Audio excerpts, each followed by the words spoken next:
देखिए दोस्तों, UP TET में आए महत्वपूर्ण प्रश्नों की सीरीज को हम डिस्कस कर रहे हैं, जिसमें हम आज घातांक तथा करनी के चैप्टर से सवालों को लेंगे। तो पहला हमारा सवाल है, अंडर रूट 64 -3 करनी अंडर रूट 64 का मान है। अंडर रूट 64 -3 करनी अंडर रूट 64 का मान है। तो हम इसको पहले ऐसे ही लिख लेंगे, अंडर रूट 64 -3 करनी अंडर रूट 64 बराबर अंडर रूट 64 को हम क्या लिख सकते हैं, 8 का स्क्वायर माइनस 3, यहाँ 3 करनी है तो अंडर रूट 4 का क्यूब। 4 का क्यूब भी 64 होता है, 8 का स्क्वायर भी 64 होता है। तो अब इसको हम बाहर निकाल लेंगे, तो ये बाहर आ जाएगा 8 माइनस, यहाँ पर अंडर रूट 3 करनी है, यहाँ पर 3 घात है तो ये 4 ऐसे ही बाहर आ जाएगा 4।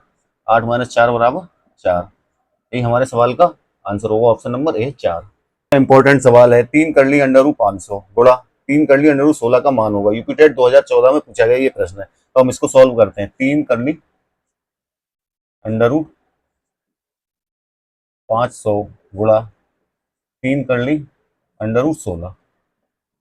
जब करनी में घात समान होती है तो उन दोनों की हम गुणा कर सकते हैं। तो 3 कर ली अंडर रूट 500 गुणा 16।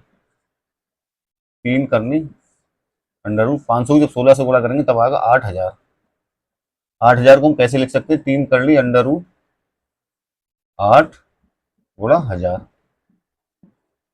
अब इसको और सॉल्व करते हैं। तो 3 कर ली 8 को हम लिख सकते हैं 2 की पावर 3 गुणा 1000 को लिख सकते हैं 10 की पावर 3। अब यहाँ करने की घात और इनकी घात समान है तो ये सब बाहर निकल जाएंगे। तो 2 गुणा 10, तो 2 दूनी आ जाएगा 20। यही हमारे सवाल का आंसर होगा, ऑप्शन नंबर बी।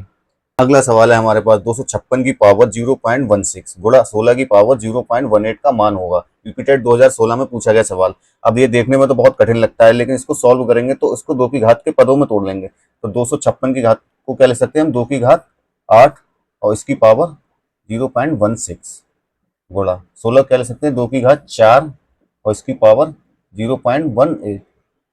अब इन पावर की गुणा हो जाएगी, तो 8 की 16 से करेंगे तब ये आएगा 1.28 गुणा 2 की पावर 4। 4 की गुणा जब इससे करेंगे तब ये आएगा 0.72।